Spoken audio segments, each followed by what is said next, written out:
Of the house today, the basement. Now, that's the second time in 2 weeks. That's a record. Way to go, Joe. And the corrupt, ever confused, ever frail Joe Biden actually left his home. He traveled all the way from Delaware to Pennsylvania with his trusty teleprompter, where he delivered a, well, painfully awkward speech in a large, mostly empty room filled with lots and lots of birds. It's getting bizarre. Take a look. I'd knuckily say, Joey, you're labor from belt buckle to shoe sole. Well, I've taken pride in that. In the weeks ahead, I'll be laying out a plan to mobilize American talent and hearts to build a 21st century caregiving and education workforce. All right. Following those awe-inspiring remarks, Biden took zero questions from the media. No surprise there.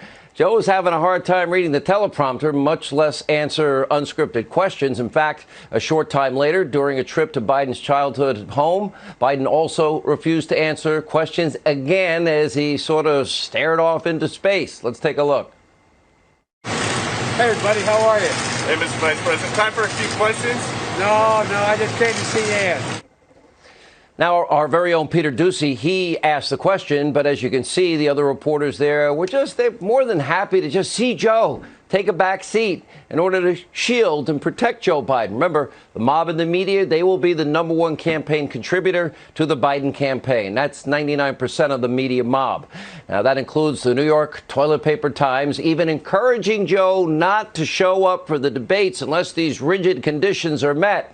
So if you really want to know how well, Biden will govern if elected, look no further than the policy recommendations he just released. Now, we have them all. Numerous sections of the 110-page document, they're actually plagiarized word for word from Bernie Sanders' campaign.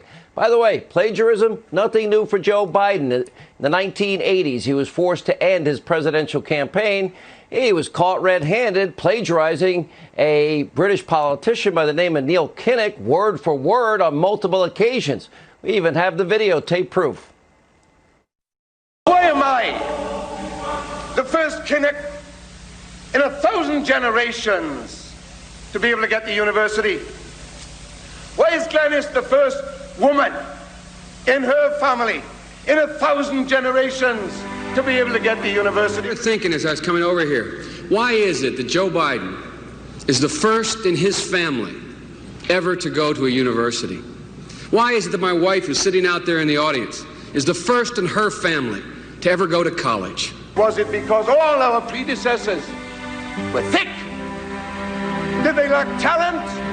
Those people who could sing and play and recite and write poetry? Is it because our fathers and mothers were not bright? Is it because I'm the first Biden in 1,000 generations to get a college and a graduate degree that I was smarter than the rest? Those same people who read poetry and wrote poetry and taught me how to sing verse? Wonder if the mob would bring that up if it was Donald Trump. Biden also plagiarized Robert Kennedy. He was accused of plagiarizing a paper in law school.